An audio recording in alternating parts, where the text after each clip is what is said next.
Bueno, estamos el día de hoy con César Muciotti, sacerdote, párroco De la parroquia Trono de la Sabiduría, María Trono de la Sabiduría, de aquí de la universidad, y también director de la DIM. y director de la Dirección de Identidad y Misión. Ok, perfecto. Usted fue panelista en este evento o estas ponencias que era un conglomerado básicamente en donde hablaban de la presencia de la mujer en la iglesia. Ajá. Ok, háblenos un poco acerca de cómo fue su experiencia como panelista, de qué temas trataron, todo esto. Sí, fundamentalmente, bueno, agradecido con la Cátedra de la Mujer, Teresa de la Parra me invitó a este foro que hubo en el auditorio del ITER, en Altamira, y era un poco trabajar bajo la perspectiva de diferentes ponentes, cuál ha sido el rol de la mujer a lo largo de toda la iglesia. Entonces fue como muy, yo creo, profundo poder exponer las etapas que la participación de la mujer ha tenido en la iglesia, desde la iglesia primitiva hasta, bueno, nuestra iglesia en tiempos más contemporáneos, ¿no? Y cómo ha cambiado la comprensión que se tiene de ese rol a lo largo de los siglos y luego, ciertamente ya no en la iglesia primitiva, con un solo lenguaje y una sola cultura, sino a medida que le han pasado los siglos, la iglesia ha llegado a tantos lugares con tantas culturas, lenguas, propios modos de comprender, que también no es lo mismo hoy en día comprender cómo la mujer participa en una comunidad popular en Venezuela o cómo participa en la vida parroquial de una iglesia parroquial en Venezuela en otro contexto, ¿verdad? En el Asia o en África o en América del Norte. Entonces creo que esa fue la gran riqueza que tuvo ese encuentro. Este conversatorio, por lo que vi, tuvo varios exponentes. Ujú. Ok. ¿Cuál fue el tema que usted específicamente tocó en ese conversatorio? Yo hice un recorrido, como, bueno, la síntesis de cómo se ha ido comprendiendo la participación de la mujer a lo largo de la historia de la iglesia según los contextos, ¿no? Desde la iglesia más primitiva, siglos primero y segundo, hasta, bueno, lo que hoy en día comprendemos en la lógica sinodal, ¿no? De la iglesia, después del sínodo sobre la sinodalidad convocado por el Papa Francisco. Entonces, bueno, fue como un breve recorrido de lo que ha significado el papel de la mujer, el acceso de la mujer a las responsabilidades que tradicionalmente han sido mayormente para los hombres en una iglesia cuya participación es mayormente femenina. O sea, porque aunque la iglesia, la jerarquía está compuesta mayormente por hombres, ¿verdad? En los distintos grados, bueno, la experiencia que tenemos es que es la mujer el mayor porcentaje de los miembros de cualquier comunidad católica es femenino, ¿no? Entonces era un poco, no solo el recorrido, sino cómo esa imagen de ese recorrido nos cuestiona, nos lleva a la reflexión de por qué sigue siendo la estructura fundamentalmente masculina en una iglesia donde la participación es mayormente femenina. Ok, y esto es un poco interesante porque ciertamente lo que usted dice, y eso me he dado cuenta yo también como católico, cristiano católico practicante, porque por mucho tiempo hice vida parroquial en la parroquia de Cumbres de Curumo, Ajá. en la catequesis de confirmación, y ciertamente había mucha presencia de mujeres de distintas edades participando en los distintos ministerios de la parroquia, ya fuese ministerios de ayuda para gente mayor, catequesis de comunión, en este caso las sacristanas, que también apoyaban mucho dentro de los despachos y todo esto, pero que siento que no se le da un papel o no se le da, mejor dicho, un reconocimiento a esta participación, porque además las personas a simple vista hablan de, las mujeres en la iglesia, las monjas, las hermanas, ¿no? O sea, hay muchísimas cosas detrás y claro, se lleva como el protagonismo, por así decirlo, el hombre porque el papa es hombre, los párrocos son hombres, los cardenales son hombres y creo que es muy importante como que resaltar también que detrás de muchos procesos de la iglesia como institución y de las parroquias como centros de reunión comunitaria, la mujer tiene mucho peso. Uh-huh. Entonces, también es explicarnos un poco ya usted cómo ha sido su experiencia y qué es lo que usted ha observado durante estos años a través de este recorrido que usted pudo haber hecho en ese conversatorio, el impacto que ha tenido la mujer en la iglesia. Uh-huh.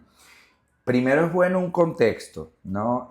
Porque juzgar el pasado con categorías del presente, bueno, es un anacronismo. Entonces ponerse a ver qué fue bueno o por qué se hizo de esta manera bueno, no estamos ubicados en las épocas que nos gustarían criticar de por qué no se organizó la iglesia de otra manera, porque bueno, habría que estar metido en el contexto y en la cultura del momento en el que se tomaron esas decisiones. Y la iglesia ha ido cambiando evidentemente a lo largo de los siglos, entonces bueno, digo, a grandes rasgos, no es lo mismo comprender la participación de los primeros años de la iglesia con figuras como María Magdalena o Priscila, ¿verdad? Que tuvieron unos liderazgos reconocidos, incluso luego por la iglesia, a través de la canonización de María Magdalena como santa en la historia de la iglesia, porque bueno, suponen un discipulado que no solamente llevaban los primeros discípulos del Señor, sino María Magdalena perfectamente puede ser considerada una de esos primeros discípulos y compañera de Jesús en el camino, a quien además Jesús se le aparece luego de la resurrección antes que a sus compañeros varones, Claro. ¿no? Entonces, bueno, hay mujeres que son ejemplo de compromiso, de fe y de predicación desde los primeros siglos de la iglesia. En la iglesia hubo un diaconado instituido para las mujeres, ¿no? Existió más o menos desde finales del siglo I, algunos dicen que hasta el siglo XI o XII, con mucha fuerza en los siglos IV y V. No se comprende desde el diaconado masculino o como hoy comprendemos el diaconado para los hombres, ni el transicional ni el permanente, ¿no? Hoy en día. Pero sí era una figura el diaconado femenino tenía una función muy importante porque a las mujeres se les permitía atender a las mujeres, el tema de la salud de las mujeres, el tema de poder cuidar a personas del mismo género. Era más fácil para una mujer cuidar la salud de una mujer enferma en su hogar como una misión dentro de la iglesia. Tenían funciones y responsabilidades también para el sacramento del bautismo, para la predicación del evangelio, para la educación de los niños en algunos de esos siglos. Entonces, claro, ese diaconado, por muchas razones, cambia en los siglos XI-XII y termina cancelándose dentro de la iglesia. Las mujeres hoy en día no tienen acceso al diaconado. No ocurrió solamente con las mujeres. En los siglos, más o menos en el siglo IX se prohibió el matrimonio para los sacerdotes, que estaba permitido hasta entonces para los presbíteros. Al principio fue opcional, pero en el siglo XI ya el papado prohibió definitivamente el matrimonio para los presbíteros e instauró definitivamente el celibato, que nos prohíbe a los sacerdotes poder casarnos y poder tener una familia. O sea que los cambios fueron para ambos géneros, ¿no? Y luego, bueno, una iglesia post-medieval, el medioevo ciertamente implementó cosas que no son precisamente muy evangélicas, sino vienen muy de la tradición de los apóstoles en la vida de la iglesia, el arte, la cultura, la comprensión monárquica de la Europa de entonces, instauró unos modos a la jerarquía católica que yo me atrevo a decir con toda responsabilidad no ayudaron en el modo de comprenderse la iglesia porque, bueno, la estructura jerárquica desde los cardenales hasta los obispos pasó a ser muy principesca. El modo de vivir de las autoridades dentro de la jerarquía también, el tema de surgimiento de los palacios como residencias episcopales, el modo de organizar a la iglesia en lógica de los territorios a la manera del Imperio Romano de los primeros siglos, las diócesis, las arquidiócesis, todo eso imprimió de alguna manera la estructura jerárquica de la iglesia, un fortalecimiento de la figura masculina como único modo o el mayor modo de la administración de la institución de la iglesia. Entonces, claro, eso afectó mucho la comprensión posterior. En ese punto es importante porque se hizo cultura dentro de la iglesia, que como la figura de los apóstoles es importante y hay una teología ciertamente eclesiológica también de por qué la iglesia se administra de esa manera desde la figura de los obispos, los presbíteros y los diáconos hombres, que son los ministros ordenados para poder administrar y presidir a la comunidad de fe. Bueno, terminó no habiendo accesos para cargos importantes para la mujer dentro de la comunidad de la iglesia. Eso ha ido cambiando en los últimos años. El Concilio Vaticano II ya ciertamente abrió las puertas a que la mujer pudiera tener mayores accesos a un liderazgo claro dentro de la iglesia, pero yo creo que es con el nuevo sínodo de la sinodalidad que se va entendiendo que dentro del trabajo que la iglesia tiene que hacer en los modos horizontales de administrar la comunidad cristiana, la mujer tiene un rol importante y debe tener cargos de importancia dentro de la comunidad y no solamente ser seguidora, discípula o empleada de una comunidad donde los hombres son los que administran el poder. De hecho, tanto con el Papa Francisco nombrando a una religiosa por primera vez en el dicasterio encargado de la vida religiosa, y no a un obispo, y luego nombrando el Papa León recién llegado como gobernadora de la Ciudad del Vaticano a una mujer en un cargo donde históricamente hay hombres, esos ya son primeros pasos, ¿no?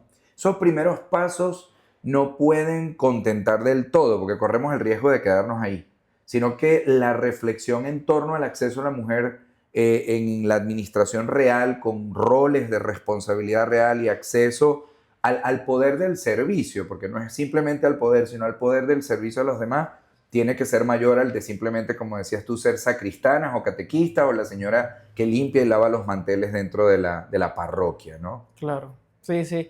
En verdad creo que esto también da pie a una apertura mental y a su vez cultural con respecto a la percepción de la fe, ¿no? También como que esto permite nutrir de una forma distinta, una forma diferente, por esto mismo de verlo con otros ojos, la fe y cómo nos percibimos nosotros como hermanos, porque al final también pasa, y creo que eso, bueno, es una de las cosas que tiene el ser humano por ser humano, y es esta prepotencia en ciertos ámbitos de la vida por el sencillo hecho de que culturalmente el hombre siempre ha estado por encima de la mujer. Y si bien que seguimos viviendo una sociedad pseudo machista, ya eso está cambiando. Entonces, como para cerrar la entrevista, me gustaría escuchar su opinión o su perspectiva de qué es lo que se espera en la iglesia en este futuro cercano, a mediano también y largo plazo con respecto a la participación de la mujer. Mira, ciertamente yo no veo que ni en el Papa Francisco ni en el Papa León vayan a cambiar inmediatamente las doctrinas que permitirían, por ejemplo, el acceso a la ordenación, a las órdenes mayores del diaconado y el presbiterado para la mujer. Estos pasos que se han dado para la horizontalidad y para la distribución y la subsidiariedad en el tema de la autoridad, con accesos puntuales a la mujer en la administración de la comunidad, no me dicen claramente que luego vaya a venir, como ha pasado en religiones como en la iglesia anglicana o episcopal o en el luteranismo, el acceso de la mujer a la ordenación presbiteral o diaconal. No se ve claro, al menos. No creo que ese sea un paso que viene pronto. No me atrevo a decir si eso es lamentable o no, pero ciertamente creo que la iglesia ha esperado que eso pueda suceder y no se Claro. ve claro que eso vaya a suceder. Sin embargo, el sínodo de la sinodalidad sí puede estar permitiendo que se vea qué funciones de la administración, del gobierno de las comunidades, del servicio apostólico de las comunidades pueden seguir ampliando el acceso a que las mujeres lleven eso. La administración en consejos parroquiales, la administración clara me refiero a los bienes, ¿no? de una comunidad parroquial, el acceso a cargos de responsabilidad en términos de la promoción de la fe o la administración de vicarías dentro de las diócesis y arquidiócesis o la participación de la mujer en los consejos financieros de la iglesia para que sean también auditoras y responsables o el poder dar licencias especiales, como ya se hace en algunos sitios, muy poquitos todavía, para que las mujeres, especialmente las religiosas, puedan ayudar ante la disminución del número de sacerdotes con sacramentos como el bautismo o algún otro sacramento que pueda quedar en manos de mujeres con licencias especiales de parte de la iglesia. Eso por un lado. Por otro lado, hay que ayudar a cambiar la cultura de la iglesia. Mi papá solía decir, y era muy gracioso, que muchas veces los curas somos como somos, en lógica de administración un poco machista de la vida de la iglesia, gracias a las beatas que tenemos en nuestras parroquias. Porque a veces las señoras que forman parte de nuestras comunidades elevan al padrecito más de lo que se debería. Claro, entiendo. Y el halago es tal que nosotros nos vamos creyendo que somos la tapa del frasco. Y mi papá decía, a veces eso les pasa a ustedes porque las señoras de sus parroquias los elevan tanto que ustedes vuelan solitos, ¿no? Claro. Y hay que cambiar la cultura de una parroquia. A mí me ha llegado a pasar, y con esto voy terminando, gracias por esta entrevista, estar en alguna comunidad donde hay una ministra de la Eucaristía y como hay mucha gente, yo, bueno, distribuyo la comunión entre el copón y alguna patena para que ella me ayude. Y en muchas comunidades la gente se mete en la cola del padre, como si la comunión que va a dar la señora no tiene el mismo valor porque es un solo Exacto. señor. Y a mí en algún caso un poco como para acompañar el aprendizaje de la comunidad, lo que hago es, si veo que por más que yo diga, miren, hay dos filas y la gente no decide pasarse a la otra, me siento y dejo a la señora solamente dando comunión para que la gente entienda el mensaje. Claro. Creo que nosotros, los presbíteros o los sacerdotes en la iglesia, tenemos que ayudar a esa cultura Ok. y no promover lo contrario. O sea, si realmente hay un grupo de hombres que estamos convencidos de que la iglesia y su administración hay que buscar modos creativos de hacerlo, yo creo que hay que promoverlo y hay que reflexionarlo y hay que pensarlo. Yo tengo amigas religiosas que me dicen, César, muchas veces como que ustedes creen que lo que nosotras queremos es acceder al presbiterado al modo de ustedes. Y no, nosotras no queremos ser sacerdotes para ser sacerdotes o curas al modo de ustedes. O sea, hay un propio modo de la mujer en la iglesia que también creo que ellas tienen que pensar. Y ojalá lo encuentren y también lo promuevan y también en la iglesia se lo tomen en serio si se llegara a encontrar un modo concreto de ese rol de acceso al poder del servicio y de la administración real de una comunidad cristiana. Perfecto, padre. Muchísimas gracias. Esta fue una entrevista con el padre César Muciotti, ponente del conversatorio La presencia de las mujeres en la iglesia. Los invitamos también a leer los distintos ponentes que también formaron parte de esto en otras entrevistas contenidas en esta revista, tanto de forma escrita como de forma audiovisual.